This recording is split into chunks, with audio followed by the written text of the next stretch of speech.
আসছি প্রেমের জন্য। প্রেমের দুর্ভিক্ষ চলছে সমাজে। এক কৃষক, সে অন্যের বাড়িতে কাজ করে রোজ বন্দি কাজ, সন্ধ্যাবেলায় তাকে একটা বেতন দেয়া হয়, টাকা দেয়া হয়। জমিতে ধান রোপণ করছে সে, তার পাশ দিয়ে কয়েকজন সাধু যাচ্ছেন ভাগবত কথা শ্রবণ করতে। সেই কৃষককে বলছেন, চলো না আজ আমাদের সঙ্গে একটু হরি কথা শুনে আসবে, ভগবানের কথা, কাজ তো সবসময় করো, একটু চলো আমাদের সঙ্গে। সাধুদের দর্শন করলেন, ললাটে তিলক, কণ্ঠে মালা, শুভ্র বসন। এই যে সাদা পোশাক, সাধু সঙ্গে গেলে এটা পরা ভালো। মায়েদেরকে বলি, যখন পুজোতে যাবে অঞ্জলি দিতে, গীতা ভাগবত পাঠে যাবে, তখন চেষ্টা করবে সাদার মাঝে লাল প্রিন্টের শাড়ি পরতে। এটা হচ্ছে সাধু সঙ্গের একটা পোশাক। যেমন মুসলমানরা দেখবে মাথার মাঝে টুপি পরে নামাজের সময়, পরে কি পরে না, অজু করার পরে মাথায় টুপি পড়ছে। যত স্মার্ট ছেলে হোক না কেন, খুব স্মার্ট, কিন্তু নামাজের সময় টুপি ছাড়া নামাজ পড়ে, জানাজার সময় টুপি না দিয়ে জানাজায় যায়, যত স্মার্ট হোক। কিন্তু আমাদের সমাজে স্মার্ট ছেলেরা মনে করে এগুলো কি আমাদের পড়া, এগুলো বৃদ্ধরা পড়বে। এই প্রবণতা থেকে আমাদের বের হয়ে আসতে হবে। শুভ্র কেন? সাদা হচ্ছে সাত্বিকতার বসন, সত্য। আমাকে সত্যে অধিষ্ঠিত করো। ভগবান বিষ্ণুর সবচেয়ে প্রিয় কোন রং? কোন রং প্রিয়? সাদা। ভগবান বিষ্ণুর মন্দিরে দেখবে 10 বুঝো ধ্বজা টাঙ্গানো হয় কোন কালারের? সাদা। শক্তির যারা আরাধনা করে ওরা লাল পোশাক পরবে, লাল রং। দেখবে মা কালী, দুর্গার মন্দিরগুলোতে যে ধ্বজা দেয়, লাল রঙের ধ্বজা। কিন্তু যারা কৃষ্ণ ভক্ত, গৌর ভক্ত, বিষ্ণু ভক্ত, ওরা সাদা পরবে, সাত্বিকতার বসন, এটা শুভ্র বসন। মনটা দেখবে পবিত্র লাগছে।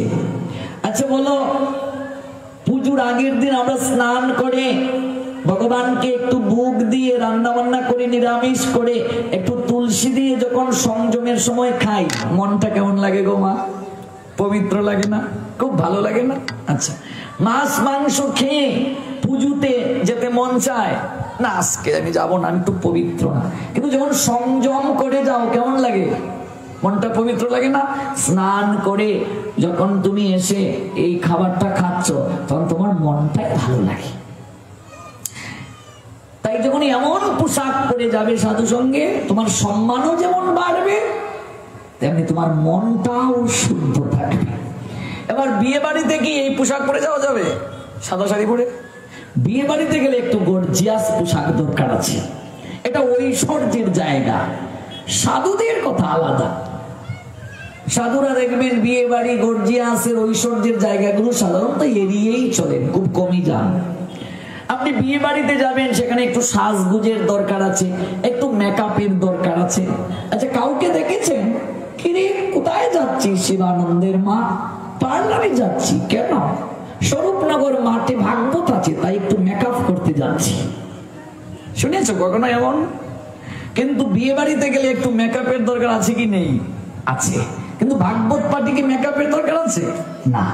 কোন জায়গায় কোন পোশাক পরবে সেটাও শাস্ত্রে আছে। কোন জায়গায় কি কথা বলবে, কিভাবে আচরণ করবে। আচ্ছা বলো, একটা বন্ধুর সঙ্গে আমরা যেভাবে কথাবার্তা বলি, অন্য কারোর সঙ্গে কি আমরা এইভাবে বলবো? আচ্ছা, মা বাবার সঙ্গে যেভাবে বলি, অন্য কারোর সঙ্গে এইভাবে বলবো? সাধুগুরু বৈষ্ণবের সঙ্গে কি উচ্চ কণ্ঠে কথা বলা যায়? কিভাবে বলতে হবে? একেবারে গলার স্বরটা নিচে থাকতে হবে। বিনয়ের সঙ্গে গুরুজনদের সঙ্গে কথা বলতে হবে। এটা হচ্ছে ভদ্রতা, এটাকে বলে নৈতিকতা। তেমনি ভাবে তুমি সাধু সঙ্গে যখন যাবে, তোমার শাড়িটাও হবে শাস্ত্র যেভাবে বলেছেন সেভাবে, তোমার পোশাকটাও হবে সেভাবে। তুমি পুজোতে যাবে তোমার মেয়েকে একটু বলো না যে মা একটু শাড়িটা পরে যা, এটা সংস্কৃতি, তোমার একটু শিখাও। আজকাল অধিকাংশ মেয়েরা শাড়ি পরতে জানে না। আমি দেখেছি এমন বহু জায়গায় বিবাহের আগে বলে তুমি যদি আমায় শাড়ি পরতে বলো আমি তোমায় বিয়ে করবো না, ব্রেকআপ। বলো তো শাড়ি পরতে হবে দেখে ব্রেকআপ। এই যে আমরা দিন দিন নিজের সংস্কৃতিকে নষ্ট করে ফেলছি। শাড়িতে নারী, নারী কিসে? শাড়িতে। অনেকে আবার মনে মনে ভাবছে পুরুষে নারী শাড়িতে নারী, নাকি কেউ কেউ মনে মনে ভাবছে। তাহলে শাড়িতে নারী, নারী শাড়ি পরিধান করবে। শাড়ি যদি পরিধান না করে তাহলে সে নারী নয়। একটা নারী শাড়ি পরিধান করে যখন আয়নার সামনে দাঁড়াবে, গিয়ে দেখবে মনে হচ্ছে লক্ষ্মী এসেছে বৈকুণ্ঠ থেকে। স্মৃতি ভরা সিঁদুর আর চুড়ি, কাচের চুড়ি খুব ভালো হাতে পড়বে অনেক। ওই চুড়িতে চুড়িতে যখন ঘর্ষণ লাগবে, যশোদা হাতের মাঝে অনেক চুড়ি পড়তেন, কাচের চুড়ি। যখন দধি মন্থন করতেন এই চুড়িগুলো একটা আরেকটার সঙ্গে, চুড়িকে কঙ্কন বলছে ভাগবত শাস্ত্র, রুনু জুনু এটা ঝনঝন ঝনঝন শব্দ করছে। বৃন্দাবনে গেলে দেখবে ব্রজ গোপীরা এই পর্যন্ত চুড়ি পড়ে। আর আমরা যত চিকন শঙ্খ হলেই হয়, একেবারে না পড়লে আরো ভালো। কথা বুঝতে পেরেছ? একটু এমন ভাবে সিঁদুর দেবো যেন দেখাই না যায়। আমি বিবাহিত, এটা না দেখলে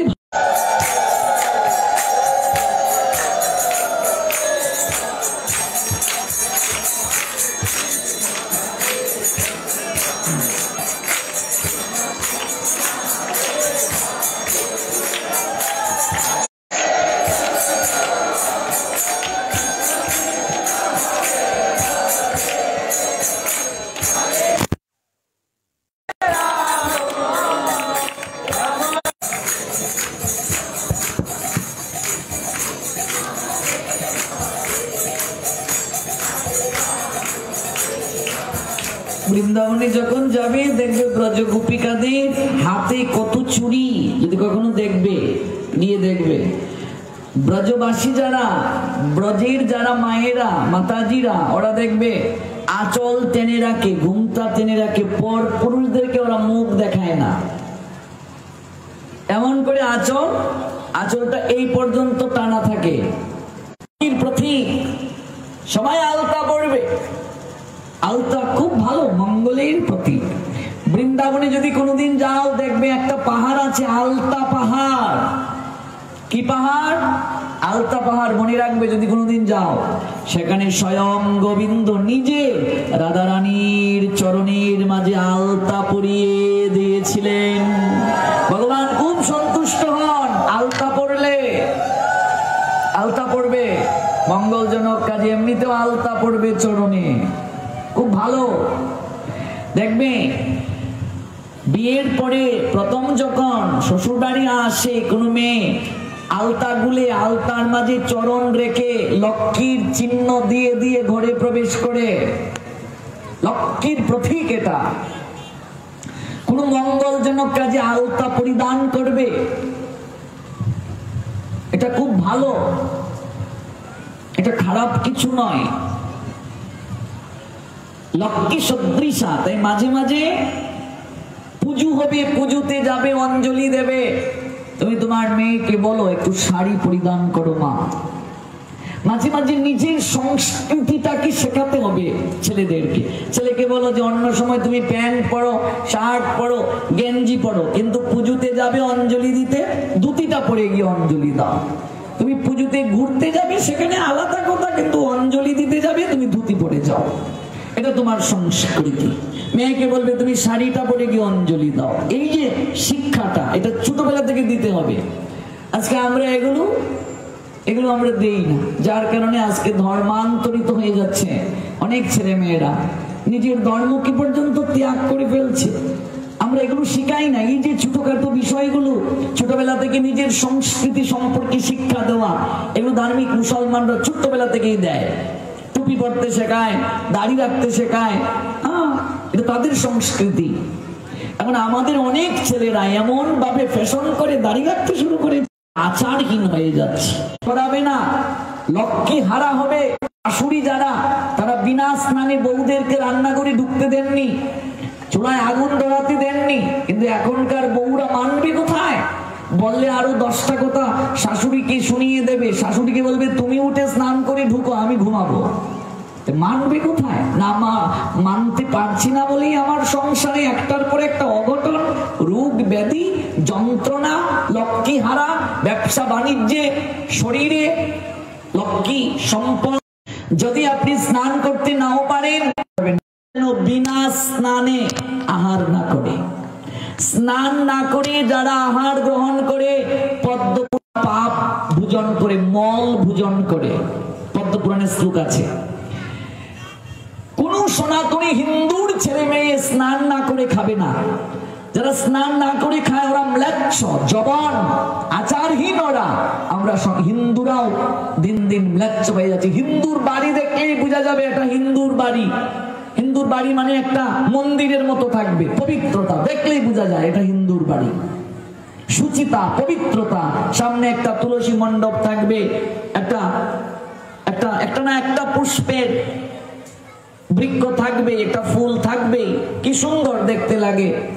তারা স্নান করে গুরুদেবকে প্রণাম দিয়ে একটা পুষ্প দেবে চরণে, গোবিন্দের চরণে একটা তুলসী দেবে, স্নান করে তারপর আহার করবে। আজকে সনাতনী হিন্দুরাও স্নান না করে খেতে শুরু করে দিয়েছে। আমরা দিন দিন ম্লেচ্ছ হয়ে যাচ্ছি। স্নান না করে চুলায় আগুন ধরালে লক্ষ্মী হারা হবে। গামছা পরে কোনোদিন খাবে না, অভ্যাস আছে কি কারো?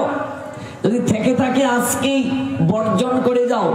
গামছা পরে খেলে তুমি দিন দিন গরিব হয়ে যাবে, দারিদ্রতা তোমার প্রাপ্তি হবে।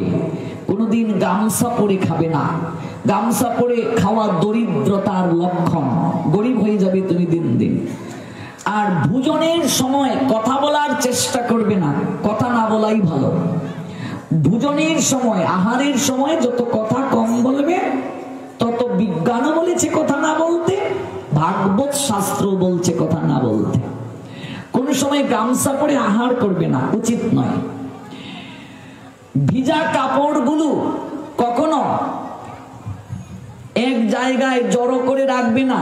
লক্ষ্মী কেন সংসার থেকে যায় এগুলো শুনে যাও। অনেকে দেখবে বাথরুমে স্নান করে ভিজা কাপড় রেখে এসেছে, আবার দুপুর 2টার সময় সব কাজ সেরে গিয়ে ওই কাপড় নেড়ে দিয়েছে। আছে কি নেই এমন? ঝরঝর করে ওই জল পড়েছে। এই যে টপ টপ করে জল পড়ছে, তোমার গৃহে অমঙ্গল হচ্ছে। সূর্য অস্ত যাওয়ার পরে কোনো কাপড় গৃহে যদি আনতে হয়, মানে সূর্য অস্ত হয়ে গেছে, তুমি কাপড় আনতে পারো নাই, সেই কাপড় ধৌত করে আবার আনতে হবে। এগুলো শুনেছ আগেরকার মানুষের কাছে? দেখেছ ওরা ভুল বলে নাই।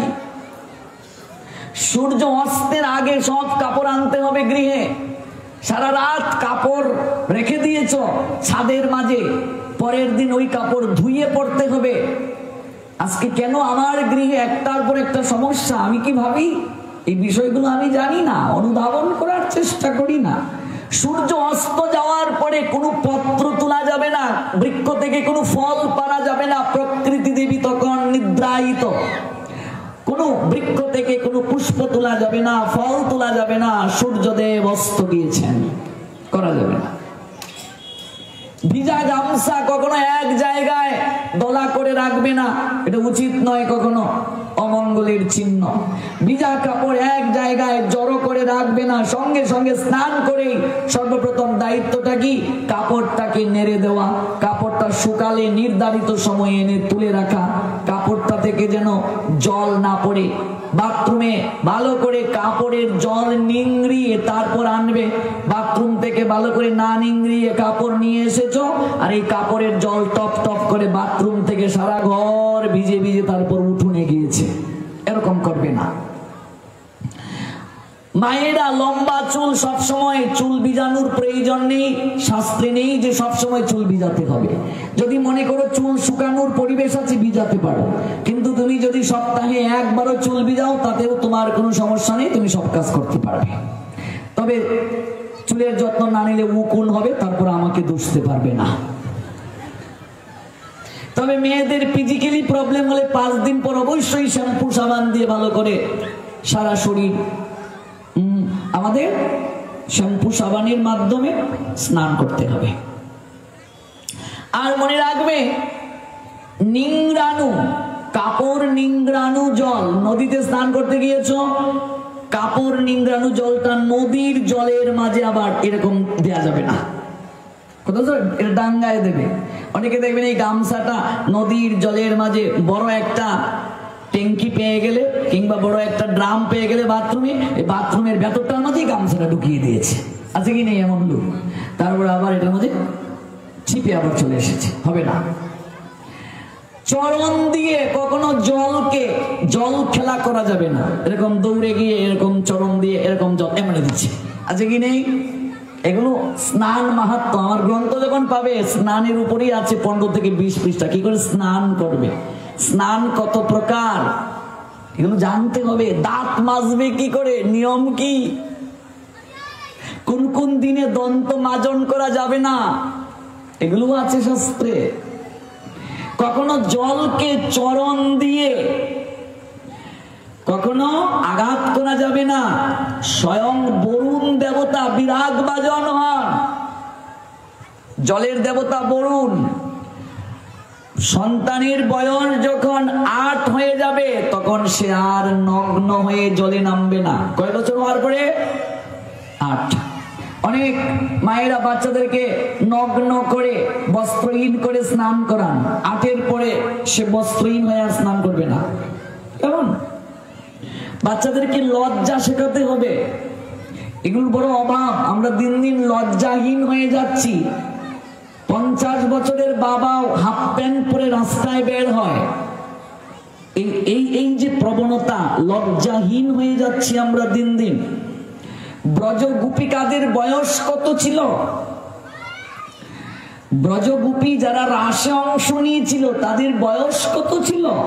7 বছরের কম। তারা বস্ত্রহীন হয়ে কদম গাছের ডালে বস্ত্র রেখে জলে নেমেছে স্নান করতে। আচ্ছা, 5-6-7 বছরের বাচ্চা যদি ল্যাংটা হয়ে স্নানে নামে, সমাজ কি খারাপ বলে গো? খারাপ বলবে না। 6-7 বছরের বাচ্চা বুঝে কি? ওর তো কোনো কামনাই জাগ্রত হয় নাই। আচ্ছা, 4-5 বছরের বাচ্চাকে কেউ যদি কুলে নিয়ে চুমু খায়, সমাজ কি খারাপ বলবে? খারাপ বলবে না। বাচ্চাদেরকে আদর করে মানুষ, সুহাগ করে মানুষ, এটা সমাজ খারাপ চোখে দেখে না। 6-7 বছরের বাচ্চা তারা কাপড় রেখে যমুনায় স্নান করতে নেমেছেন, তাহলে ভগবান কি করলেন? কিছু লোক না বুঝে ভগবানকে গালমন্দ করে তার চরিত্রে কালিমা লেপন করে বলে কৃষ্ণ বস্ত্র হরণ করে ফেলেছেন গোপীদের, তার চরিত্র কেমন, না বুঝে অপরাধ করছে। আর এই সিরিয়াল গুলোতে দেখবে কৃষ্ণ লীলা যখন দেখায় তখন ওই রাধারানী গোপী তাদের বয়স দেখায় 16 বছর, 20-22 বছর।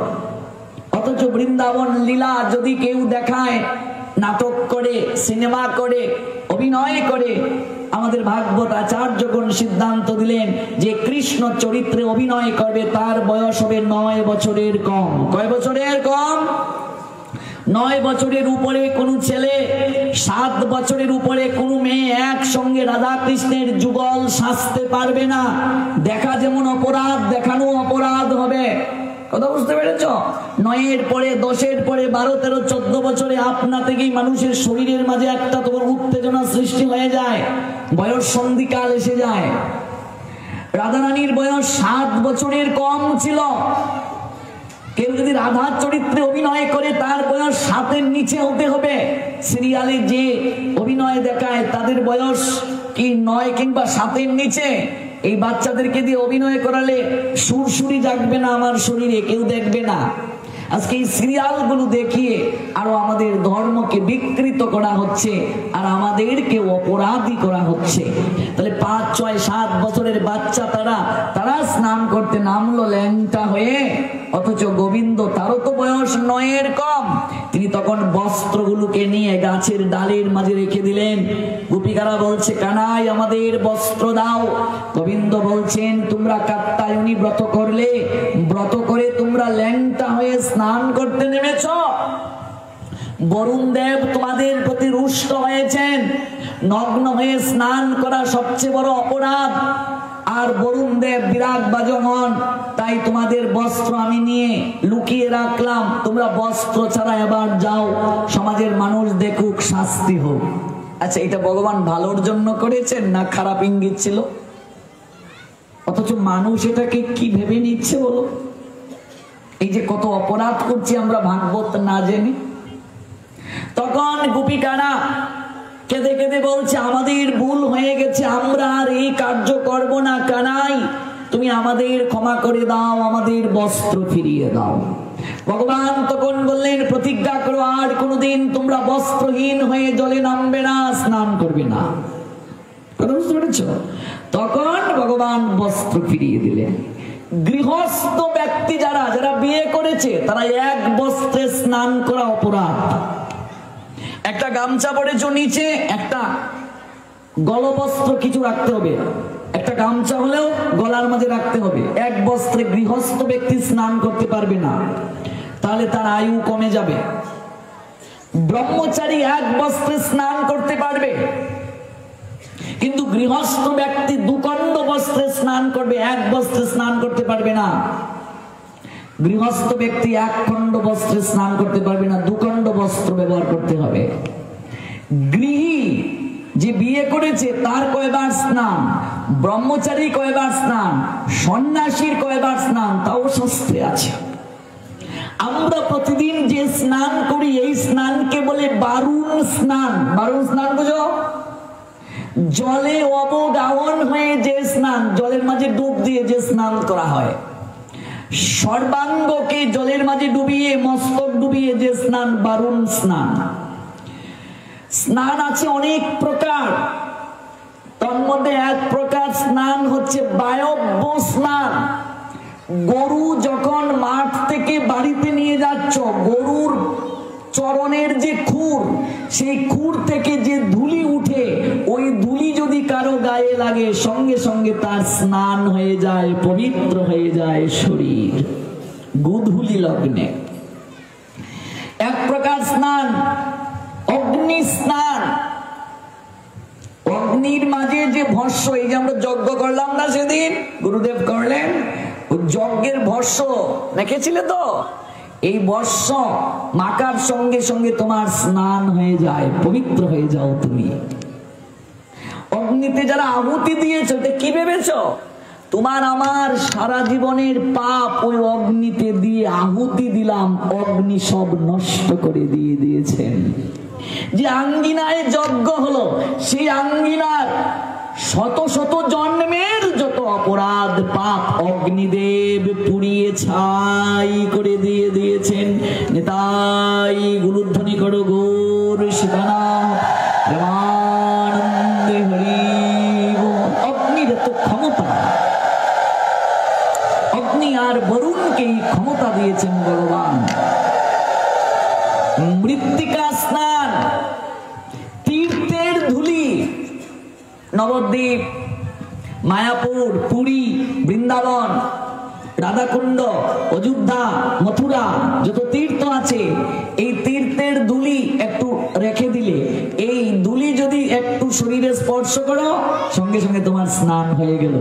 তুমি জলে না ডুবিয়েও সকল কাজ করতে পারবে। তাহলে পৌষ মাঘ মাসের সময় একটু ধুলি এনে রেখে দেবো গোপাল, আর প্রত্যেকদিন একটু স্পর্শ করে স্নান না করে সব কাজ শুরু করে দেব। বিষয়টা কি এমন?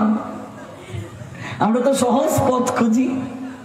তাহলে যেমন এমন ব্যবস্থা আছে, তাহলে একটু বৃন্দাবনের ধুলি এনে রেখে দেবো, আর পৌষ মাঘ মাসে ওরে বাবা রে একটু ধুলি দিয়ে তারপর সব কাজ করে গেল।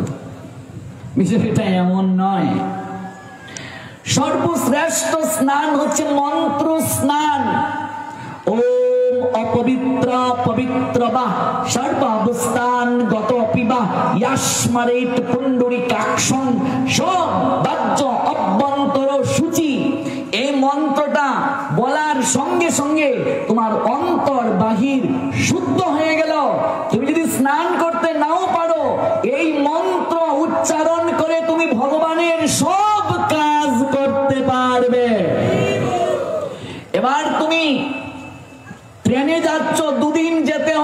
স্নানের পরিবেশ নেই, তাহলে আহ্নিক করবে না, ভগবানের কাজ করবে না। ওই মন্ত্র স্নান উচ্চারণ করে, মন্ত্র উচ্চারণ করে স্নান করে তুমি সকল কাজ করতে পারবে। মনে রাখবে, মল ত্যাগ করে অবশ্যই স্নান করতে হবে। যদি অসমর্থ হও, শরীরে ব্যাধি থাকে, কোমর পর্যন্ত ধুইতে হবে। কিন্তু পায়খানা করে, মল ত্যাগ করে কেউ যদি স্নান না করে চলে আসে, তার শরীর অপবিত্র হয়ে গেল, সে কোনো কার্যের আর অধিকারী রইল না। দাঁড়িয়ে দাঁড়িয়ে প্রস্রাব করবে না, এটা খুব বেশি।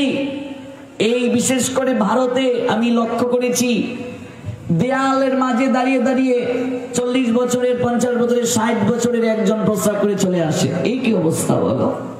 দাঁড়িয়ে দাঁড়িয়ে প্রস্রাব করলে সেই মূত্র পিতৃপুরুষের মুখে গিয়ে পড়ে, গ্রন্থে আছে এগুলো। তাই দাঁড়িয়ে প্রস্রাব করবে না। বিজ্ঞানও সমর্থন করেনি, মূত্রতলিতে স্টোন হওয়ারও সম্ভাবনা আছে। দাঁড়িয়ে প্রস্রাব করলে প্রস্রাবে ব্যাগ আসে না, প্রস্রাব অনেক ইনফেকশন হওয়ার সম্ভাবনা আছে মূত্রতলিতে, তাই বসে প্রস্রাব করতে হয়।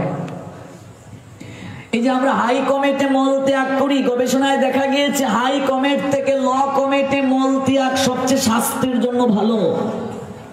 এখন তো আমরা দিন দিন ওই পাশ্চাত্যদেরকে ফলো করছি, সব পাশ্চাত্যদেরকে ফলো করে আমরা বাথরুম করি। কিন্তু বাঙালিদের কোনোদিন হাই কমেট সিস্টেম ছিল না। কেমন? আমি বলছি না যে আপনি হাই কমেট ব্যবহার করবেন না, করুন, কিন্তু আমাদের ভাগবতের নিয়মটা লঙ্ঘন করে নয়। দাঁড়িয়ে প্রস্তাব করবে না। কোনো কোনো জায়গায় দেখবে প্ল্যাটফর্মে, বিশেষ করে আমাদের বাংলাদেশে এমন ভাবে আমাদের যেখানে বাসগুলো স্টপেজ দেয় আমাদের বাংলাদেশে, সেখানে দাঁড়িয়ে আপনাকে প্রস্রাব করতে হবে, বসার কোনো সিস্টেম নাই। মানে প্রস্রাব করার এমন করে সিস্টেম বানিয়ে রেখেছে, তোমাকে দাঁড়িয়েই করতে হবে, বসলে প্রস্রাব করার সিস্টেম নাই। তাই করবে এটাকে। আবার সবার তো উচ্চতাও সমান না, একই সমান পরিমাণে। এবার যদি কেউ লম্বা বসে কি করে প্রস্রাবটা করবে? এই যে অবস্থা, শাস্ত্রের নিয়মকে লঙ্ঘন করা হচ্ছে।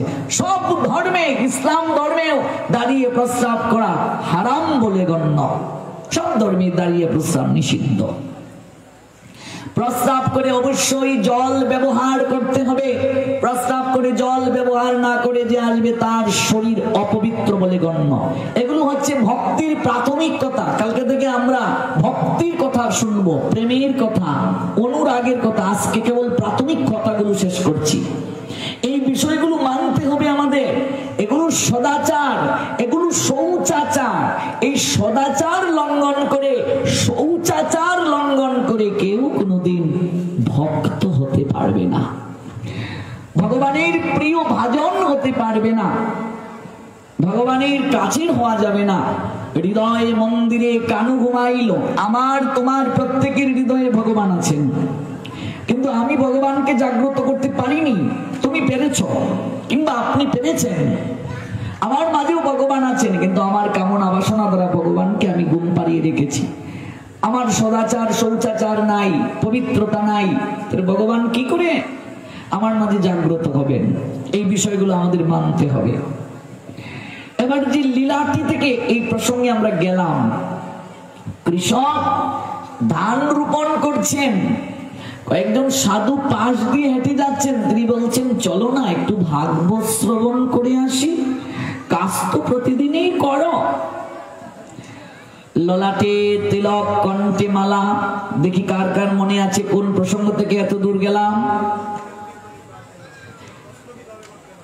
সেটা তো আছেই। প্রসঙ্গ ছিল সেই সাধুদের গায়ে শুভ্র বসন ছিল, সাদা পোশাক। ওই সাদা পোশাক থেকে এত দূর গেলাম। শুভ্র বসন গায়ে, ললাটে তিলক, কণ্ঠে মালা। এই বসন দেখে শ্রদ্ধা এসে গেল। দর্শনে পবিত্র করো এই তোমার গুণ। কৃষক মনে মনে বলছে, আহারে প্রত্যেক দিনেই তো কাজ করি, আজ না হয় একটু ভাগবত কথা শ্রবণ করতে যাই। বলছে, আপনারা একটু অপেক্ষা করুন, আমি গৃহে যাব, গিয়ে একটু স্নান করে কাপড়টা পরিবর্তন করে আমি আপনাদের সঙ্গে আজ একটু হরিকথা শ্রবণ করতে যাব।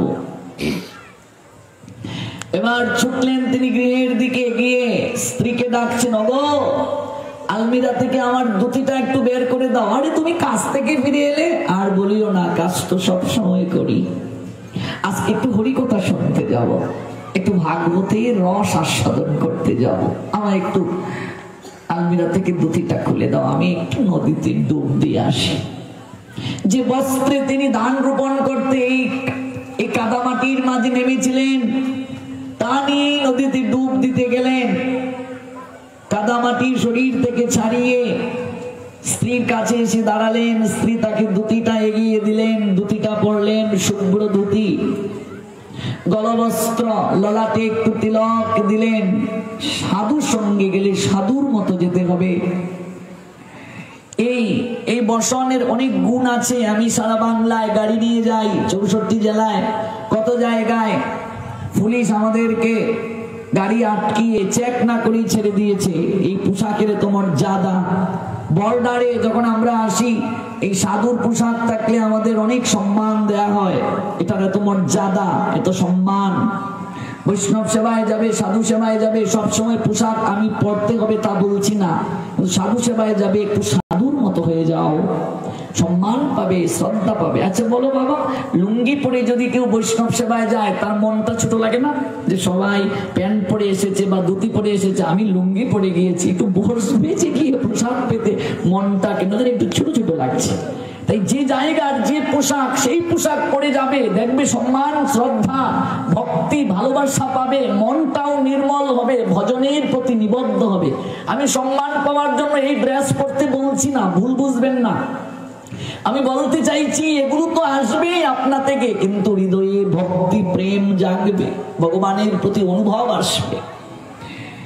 সঙ্গে সঙ্গে স্ত্রী বলছি, ওগো সপ্ত প্রদক্ষিণ দিয়ে অগ্নিকে সাক্ষী রেখে তোমায় যেদিন বিবাহ বন্ধনে আবদ্ধ করেছিলাম, সেদিন তো বলেছিলাম দুজন মিলে ভজন করব। তাহলে আজ তুমি আমায় রেখে একা একা ভাগবত পাঠে যাচ্ছ। তুমি তো আমায় বলতে পারতে, চলো একটু ভাগবতের কথা শ্রবণ করে আসি। শাস্ত্র বলছেন স্বামী স্ত্রী দুজন মিলে যদি ভাগবত কথা শ্রবণ করতে যায়, পরিবারের একজন যদি যায় কৃপা পাবে, স্বামী স্ত্রী দুজন যদি যায় একের অধিক কৃপা পাবে। সন্তান আদিকে নিয়ে যদি ভাগবত শুনতে যায়, তাহলে সহস্র গুণ বেশি কৃপা প্রাপ্ত হবে। একজন যাচ্ছে কৃপা হবে, স্বামী স্ত্রী দুজন যাচ্ছে অধিক কৃপা পাবে।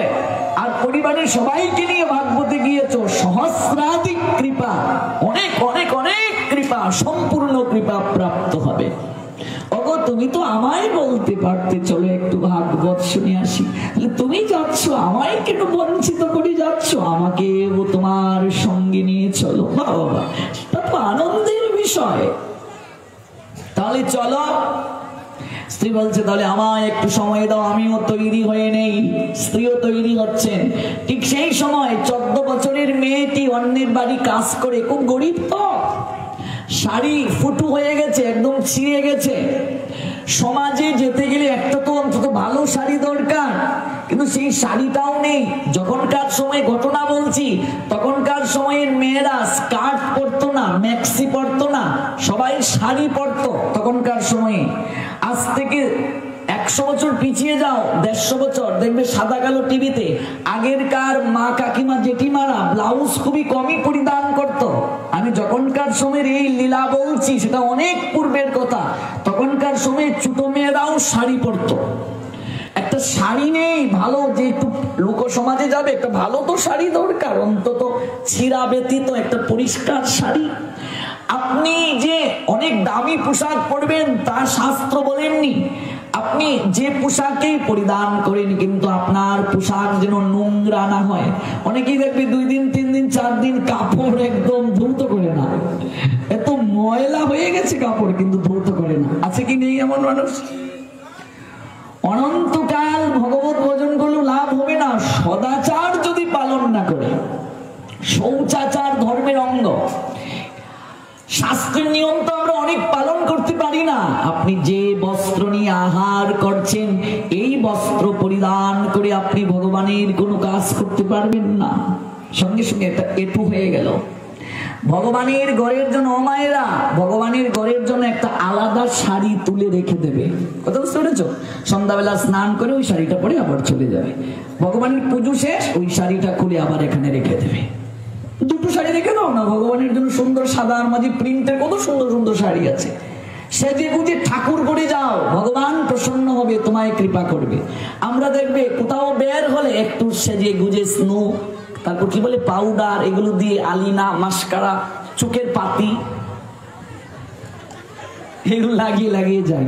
কাকে দেখানোর জন্য গো? বাইরের মানুষ সবাই দেখবে। আচ্ছা, এমন কোন স্বামী আছো বলো যে তোমার স্ত্রী ঘরে সাজে তোমায় দেখানোর জন্য? কেউ আছো কি? থাকলে হাত তুলো, আমি প্রণাম দিতে চাই। ও গোপা, আচ্ছা, তার মানে গৌর প্রেমানন্দে আমাদের শাস্ত্র বলছে স্ত্রী সাজবে তার পতিকে দেখানোর জন্য আর জগৎ পতিকে দেখানোর জন্য। কিন্তু আমাদের ঘরের স্ত্রীগণ অনেক সময় সেজে গুজে বাহিরে যান বাহিরের লোকদেরকে দেখানোর জন্য। কিন্তু শাস্ত্র বলছেন স্ত্রী সাজবে তার পতিকে দেখানোর জন্য, আর পতিকে মাধ্যম করে জগৎপতির কাছে যাবে।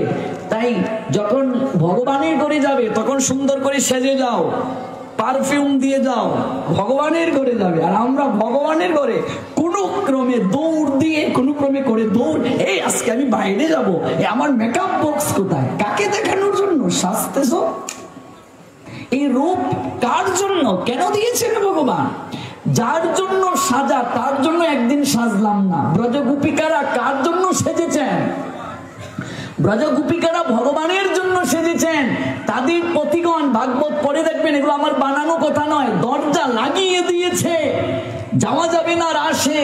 ব্রজগোপিকারা কান্না করছেন আর কেঁদে কেঁদে বলছেন, হে প্রাণ বল্লভ, সবাই কৃপা পেল তোমার, আমরা যেতে পারলাম না, দেহটা পড়ে রয়েছে ঘরে, কিন্তু মনটা চলে গেছে রাস বিহারী গোবিন্দের চরণে। মনটা গিয়েছে গোবিন্দের চরণে। এই জন্য ব্রজ গোপিকারা শ্রেষ্ঠ কৃপা পেলেন। ওরা গোবিন্দের জন্য সেজেছেন, গোবিন্দের জন্য কৃপা প্রাপ্ত হয়েছেন। এটাই ভাগবতের কথা। তাই বলে আমি বলছি না যে আপনি বাহিরে গেলে সাজবেন না, ভুল বুঝবেন না। আমি যেটা বলার চেষ্টা করছি যে আমাদের সকল কিছু যেন ভগবানের জন্য হয়, আমার এটাই মূল বক্তব্য। তাই বলে আমি বাহিরে যাব একটু চুল টুল ভালো করে না করি পাগলের মধ্যে চলে যাব, আমি এটা বলছি না, ভুল বুঝবেন না। এবার একটা লোক সমাজে গেলে আমার একটা ভালো শাড়ি হতে হবে তা নয়, কিন্তু আমি যে শার্ট পরবো, পাঞ্জাবি পরবো, এটা যেন ময়লা না হয়, পরিষ্কার থাকে। ভাগবতে যাবেন কিন্তু শাড়িটা একটু গরিব, তারা 14 বছরের মেয়ে, ফুটু হয়ে গেছে, সব জায়গায় ছিঁড়ে গেছে। এবার মাকে বলছে তোমরা যাবে, আমি একা একা বাড়িতে থাকবো। মেয়েটা বলছে আমাকেও তোমাদের সঙ্গে নাও। কিন্তু মারে এই পোশাকে যাবে? চলো পাশের বাড়িতে, ওরা তো অনেক ধনাঢ্য ধনী ব্যক্তি, ওদের কাছ থেকে একটা শাড়ি চেয়ে নিয়ে আসি। গিয়ে বলবো, গিয়ে বলছেন আমায় একটা শাড়ি দেবে, আমি ভাগবত পাঠে যাব। যাবো কোথায়? ভাগবত পাঠে, আমায় শাড়ি দেবে। সেই ঘরের গৃহকর্ত্রী চেঁচিয়ে বললেন আর জায়গা পেলি না, আমাদের এত দামি শাড়ি তোকে দেব, ওই শাড়ি পরে গিয়ে ধুলায় বসবি? বলবি তো গিয়ে মাটির মাঝে, ধুলার মাঝে। এখানে যদি কেউ বলে আমার এত দামের শাড়ি পরে আমি এই ধান ক্ষেতের মাঝে বসবো, আর তো জায়গা পেলি না, আমরা এই দামি দামি শাড়ি পরে বিয়ে বাড়িতে যাই, আর তুই যাবি এই শাড়ি পরে গিয়ে ওই মাটির মাঝে বসবি? যা হতচ্ছাড়া, ভাগবত পাঠে যাবি, এসেছিস শাড়ি ভিক্ষা করতে। খুব কষ্ট পেয়ে মেয়েটা যখন ফিরে যাবে, সেই ধনাঢ্য বাড়িতে কাজ করে আরেকটা মেয়ে, কাজের মেয়ে, সে পিছনের দরজা দিয়ে ডেকে বলছে দিদি, ও দিদি এদিকে আসো। কিরে ডাকছিস কেন? দিদি আমি এই বাড়িতেই কাজ করি, পুজোতে যে তোমায় শাড়ি দেয়নি, কটু বাক্য করে তোমায় ফিরিয়ে দিয়েছে। পুজোতে এই গৃহকর্ত্রী আমাকে খুব দামি একটা শাড়ি দিয়েছে, আমি কেবল পুজোর দিনেই পরেছিলাম, আর আমি আলমিরাতে তুলে রেখেছি। এই শাড়িটা আমি তোমায় দিলাম, তুমি এই শাড়িটা পরে ভাগবত পাঠে যাও। মেয়েটা শাড়িটা হাতে নিয়ে কাজের মেয়েটাকে জড়িয়ে ধরে বলছে, আমাকে গৃহকর্ত্রী ফিরিয়ে দিল কটু বাক্য বলে, কিন্তু তুই আমায় তোর এই দামি শাড়িটা তুই পুজোতে উপহার পেয়েছিস। তুইও তো আমার মতো অন্যের বাড়িতে কাজ করে পেট চালাস, তোর এত দামের একটা শাড়ি তুই আমায় কেন দিয়ে দিচ্ছিস? দিদি, এই শাড়িটা তোমায় দিচ্ছি, প্রতিদানে আমি তোমার কাছে একটু ভিক্ষা চাইছি দিদি। আমি তো দিন থেকে সন্ধ্যা পর্যন্ত কাজ করি, আমার জীবনে তো ভাগবতে যাওয়া হয় না, আমার জীবনে কোনোদিন সাধু সঙ্গে যাওয়া হয় না, সাধুর চরণ ধুলি পাওয়ার সুযোগ হয় না। তুমি এই শাড়িটা পরে যখন গিয়ে ভাগবতে বসবে, কত ভক্ত বৈষ্ণবের চরণ ধুলি এই শাড়িতে লাগবে, আর ওই শাড়িটা এনে তুমি আমার গায়ে একটু জড়িয়ে দেবে। আমি গৃহ থেকে অগণিত ভক্তের চরণ ধুলি আমার অঙ্গে লেপন করতে পারবো। এই দিদি, এই লালসায় আমি এই শাড়িটা তোমায় দিলাম, ওই শাড়িটা পরে তুমি যাও। কারণ আমার জীবনে তো সাধু সঙ্গ হলো না, ভাগবত কথা শ্রবণ হলো না। আমি এমন জনম পেলাম, সকাল থেকে সন্ধ্যা পর্যন্ত খেতে মরি, যে বাড়িতে কাজ করছি ওরা ঈশ্বরে তেমন বিশ্বাসী নয়। তোমার জীবনে ভাগবত পাঠে যাওয়ার সুযোগ হচ্ছে, তুমি এই শাড়িটা পরিধান করে যাও, আর ওই জায়গায় গিয়ে যখন বসবে দিদি, আসার সময় ওই শাড়িটা পরিধান করে একটু ধুলায় গড়াগড়ি দিয়ে এসো। ওই ধুলা যেন আমি আমার অঙ্গে লেপন করতে পারি। ধুলা সাধারণ ধুলা নয়, গোপীর পদরেণু, যে ধুলা প্রাপ্তির জন্য স্বয়ং মা গঙ্গা দেবী পর্যন্ত রুহিদাস বৈষ্ণবের চামড়া ভেজানো গাটের জলের মাঝে আবির্ভূত হয়েছিলেন। নিশ্চয়ই রুহিদাসের নাম আপনারা জানেন, মুচি, যে চামড়ার কাজ করত। ভগবান অর্জুনকে পাঠিয়েছিলেন, যাও নিমন্ত্রণ করে এসো রুহিদাসকে, ও যদি তোমার বাড়ি এসে ভোজন করে স্বর্গে ঘন্টা বাজবে। অর্জুন মনে মনে বললেন, একটা মুচির বাড়ি আমায় পাঠাচ্ছেন বাসুদেব কৃষ্ণ? আমি ক্ষত্রিয়, উচ্চ বংশে আমি জন্ম নিয়েছি, রাজার কুমার, আমি যাব মুচির বাড়িতে যে চামড়ার কাজ করে তাকে নিমন্ত্রণ করতে? কিন্তু মাধব পাঠিয়েছেন, নিশ্চয় একটা কারণ তো থাকবেই। রুহিদাসের বাড়ির সামনে এসে দাঁড়ালেন, তখন একটু একটু বৃষ্টি পড়ছে, খড়ের ঘর, মাঝখানে ফুটো, কিন্তু আশ্চর্য হয়ে অর্জুন দেখছেন অর্জুনের গায়ে বৃষ্টি পড়ছে, কিন্তু খড়ের ভিতর দিয়ে বৃষ্টি রুহিদাসের শরীরের মাঝে পড়ছে না। এত শক্তি ভজনের, এত শক্তি, ও তো সাধারণ কোনো ভক্ত নয়। ধীরে ধীরে অগ্রসর হচ্ছেন। অর্জুনকে দেখে রুহিদাস প্রণতি নিবেদন করে বলছেন, মা আমার কি সৌভাগ্য, তৃতীয় পাণ্ডব স্বয়ং এই কাঙ্গালের কুটিরে। বাবা বাবা, আজ তোমার পরম সৌভাগ্য। ভূজন্মের সৌভাগ্য না থাকলে, যার সখা স্বয়ং কৃষ্ণ, যার সারথী ভগবান কৃষ্ণ, সে আজ আমার কুটিরে। কৃপা করে আপনি আপনার এই চরণ দুটি আমায় দান করুন। এই দুটো চরণ স্পর্শ করে আমি একটু প্রণাম দিতে চাই। যার সারথী গোবিন্দ হয়েছেন, তার চরণ দর্শন বহু জন্মের সৌভাগ্য ছাড়া হয় না। আপনি আমায় কৃপা করে একটু চরণ দান করুন। এত দীনতা দেখে অর্জুন মুগ্ধ হয়ে গেছেন। বাবা, এত ধন্যতা। আমি এসেছি আপনাকে নিমন্ত্রণ দিতে, মাধব পাঠিয়েছেন, আপনি আমার গৃহে একটু অন্ন ভোজন করবেন। মনে রাখবে, রুহিদাসের মতো বৈষ্ণব যদি কারো গৃহে ভোজন করেন, 1 কোটি সাধুকে ভোজন করালে, ব্রাহ্মণকে ভোজন করলে যে ফল হবে, একজন এরকম বৈষ্ণব ভোজন করলে তদ্রূপ ফল হবে। এরকম একজন বৈষ্ণবকে বস্ত্র দান করলে 1 কোটি জনকে বস্ত্র দেওয়ার কৃপা হবে। এরকম একজন বৈষ্ণব যদি আপনার গৃহে রাত যাপন করে, আপনার সকল জন্মার্জিত পাপ এই গৃহের নষ্ট হয়ে যাবে।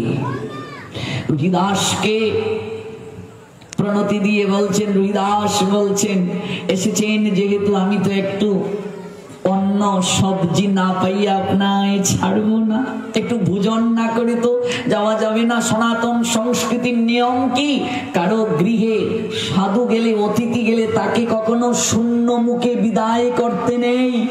যদি কিছু না থাকে একটু জল হলেও তাকে খাইয়ে দেবে। মহাপ্রভু শুক্লাম্বর ব্রহ্মচারীর গৃহে গিয়েছিলেন নবদ্বীপে, খুব গরিব শুক্লাম্বর ব্রহ্মচারী, তার গৃহে কিচ্ছু নাই, মহাপ্রভুকে সেবা দেবে। মহাপ্রভু গয়া থেকে যখন আসবেন তখন শুক্লাম্বরের গৃহে গেলেন। শুক্লাম্বর গিয়ে দরজার কিনারায় লুকিয়ে রইল, এত এত ভক্ত নিয়ে প্রভু এসেছেন, খাওয়াবে কি, লজ্জায়, গরিব সে। প্রভু তখন শুক্লাম্বরকে বললেন, শুক্লাম্বর তোমার একটা ঝুলনা দেখা যাচ্ছে, ঝুলে আছে, কি আছে এটার মাঝে? শুক্লাম্বর বলছে, প্রভু এটার দেখে তুমি কি করবে? কিচ্ছু নেই, আরে আমার কাছে দাও, একটু দেখি কি আছে।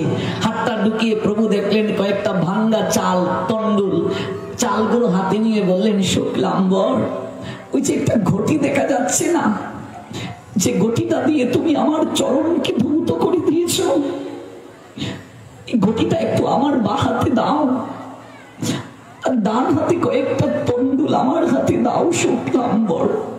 আমি শূন্য মুখে তোমার গৃহ থেকে যেতে পারবো না, আমি তোমায় অধিক ভালোবাসি শুক্লাম্বর। আমি যদি শূন্য মুখে তোমার গৃহ থেকে বিদায় নেই, তোমার গৃহ লক্ষ্মী হারা হবে। তুমি আমায় কয়েকটা ভাঙ্গা তন্ডুল হাতে দাও, আর বাঁ হাতে ওই ঘটিটা দাও। গৌর হরি কয়েকটা শুকনা ভাঙ্গা তন্ডুল মুখের মাঝে দিয়ে চিবিয়ে খেয়ে নিয়ে যে ঘটি থেকে শুক্লাম্বর গৌরাঙ্গীর চরণকে ধুয়ে দিয়েছিল, সেই ঘটির একটু জল পান করে প্রেমালিঙ্গন করলেন শুক্লাম্বরকে। শুক্লাম্বর গৌরাঙ্গের চরণ দুটি জড়িয়ে ধরে বলছে, তুমি আমায় এতটা ভালোবাসো গৌর হরি, আমার তো জানা ছিল না। গৌর হরি জগৎকে দেখালেন, হে অতিথি যখন কারো গৃহে আসবে, শূন্য মুখে কোনদিন তাকে তোমরা বিদায় করবে না।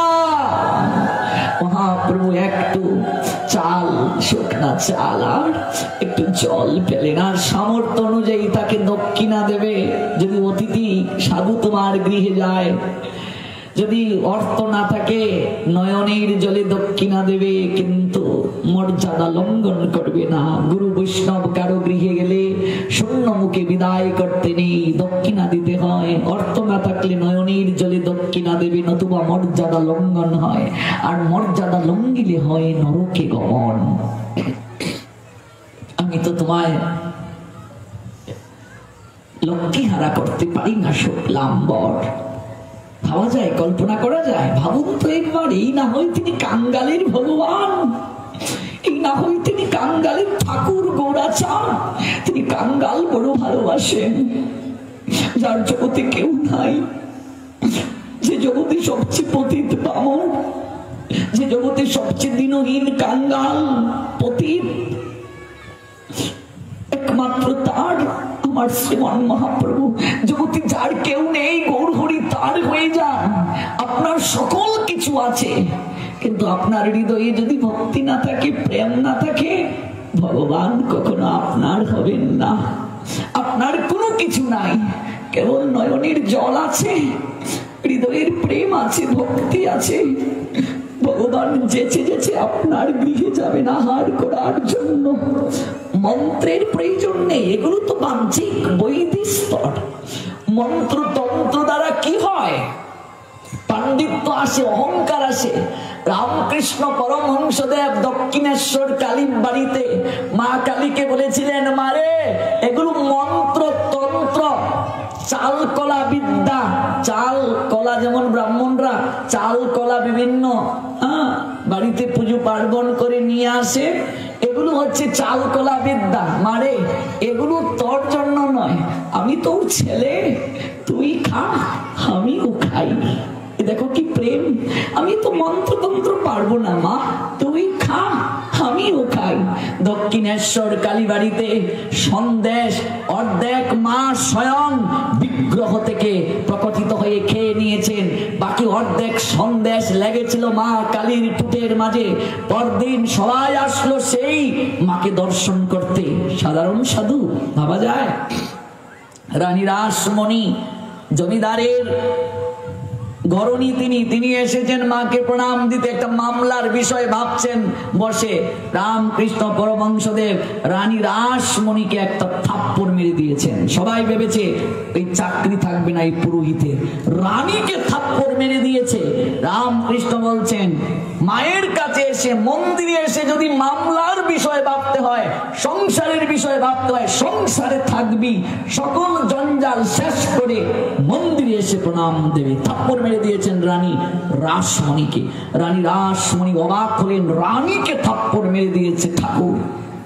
রানী রাসমণি তখন বলছেন আমার অপরাধ হয়ে গেছে, আমার ভুল হয়েছে, আমি এখানে এসে মামলার বিষয়ে চিন্তা করছি। 2.5 ঘন্টা 3 ঘন্টা ভাগবতে এসে যদি সংসারের কথা চিন্তা করতে হয় তাহলে আমার দুর্ভাগ্য। সংসার ব্যবসা বাণিজ্য, মনে রাখবে এই 2 ঘন্টা সময় আমার স্ত্রী নাই, স্বামী নাই, পুত্র নাই, কন্যা নাই, মা বাবা নাই, ব্যবসা নাই, চাকরি নাই, কেউ নাই। এই 2-2.5 ঘন্টা সময়ে গোবিন্দ তুমি কেবল আমার, আমি কেবল তোমার। এই জগতে আমার আর কেউ নেই, জগতে কেবল আমি তোমার আর তুমি কেবল আমার। এই চিন্তা করে যদি কেউ ভাগবত শুনতে পারে তার জীবন ধন্য হয়ে যাবে, জীবন ধন্য হয়ে যাবে। আমি তো তোমায় লক্ষ্মী সংসারে প্রবেশ করাতে পারি না শুক্লাম্বর। মহাপ্রভুর কথাটা চিন্তা করো। আর এদিকে অর্জুন তাকে বলছেন আমি একটু আপনাকে একটু অন্ন সবজি না পাইয়ে দেব না, এই বস্ত্র নিন, স্নান করে আসুন। অর্জুন গিয়েছেন স্নান করতে, চামড়া ভেজানো গাঠির জল, এখানে আমি স্নান করব? কোথায় এলাম? আমি সরোবরে স্নান করি, আমি রাজকুমার, আমি চামড়া ভেজানো গাঠির জলে স্নান করব। দাঁড়িয়ে রইলেন গিয়ে তীরে, ভালো করে জলের দিকে তাকিয়ে আছেন, দেখলেন স্বয়ং মা গঙ্গা সেই জায়গায় আবির্ভূত। অর্জুন করে জুড়ে বলছেন মারে, জগতের এত জায়গা থাকতে এই রুহিদাসের চামড়া ভেজানো গাছের জলে কেন মা? মা গঙ্গা বললেন ওরে ওরে অর্জুন, তুই তো অহংকার করছিস। সংসারী পতিত পামর মানুষ, তাদের পাপ স্নান করে আমায় দিয়ে যায়, আর আমি অপেক্ষা করি রুহিদাসের মতো বৈষ্ণবের চরণ প্রাপ্তির জন্য। ওই রুহিদাসের মতো পরম বৈষ্ণব যখন তার চরণ আমার অঙ্গে এসে রাখে, ওই চরণ ধুলি প্রাপ্ত হয়ে আমি সঙ্গে সঙ্গে নির্মল হয়ে যাই। নিতাই গৌর সীতানাথ প্রেমানন্দে হরি বল।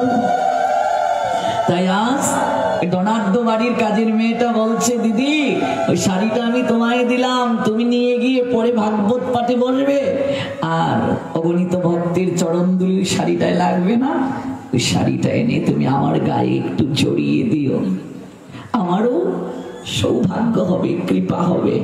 তীর্থে কেউ গিয়েছে মনে রাখবে, ওই তীর্থ যাত্রীকে যদি কেউ সহায়তা করে সমকৃপা লাভ হবে। তীর্থ থেকে কেউ এসেছে তুমি যেতে পারোনি, তার চোখে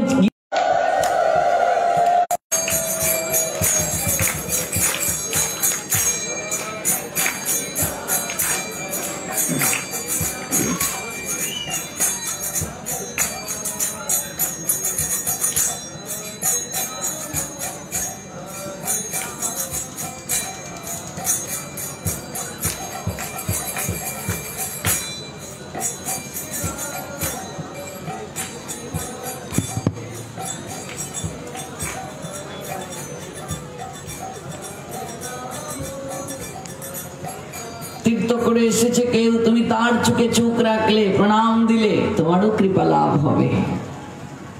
এত কৃপা। সেই অর্জুন অপ্রাকৃত কৃপা লাভ করলো। ধনাঢ্য পরিবারের মেয়েটির কাছ থেকে, কাজের মেয়েটির কাছ থেকে শাড়িটা পরে গিয়ে দাঁড়ালো, বাবা চলো ভাগবত পাঠে যাই। 6 বছরের ছেলেটি মায়ের আঁচল ধরলো, মা তোমরা সবাই যাচ্ছ, আমায় কেন বাদ দিয়ে যাচ্ছ, বঞ্চিত করে যাচ্ছ? আমিও যাব, সবাই মিলে যাব, আজ একটু প্রসাদ পাবো গিয়ে, অপ্রাকৃত কৃষ্ণ কৃপা প্রাপ্তিতে যাব। কিন্তু ভগবানের কাছে তো খালি হাতে যেতে নেই, কি নিয়ে যেতে হয়।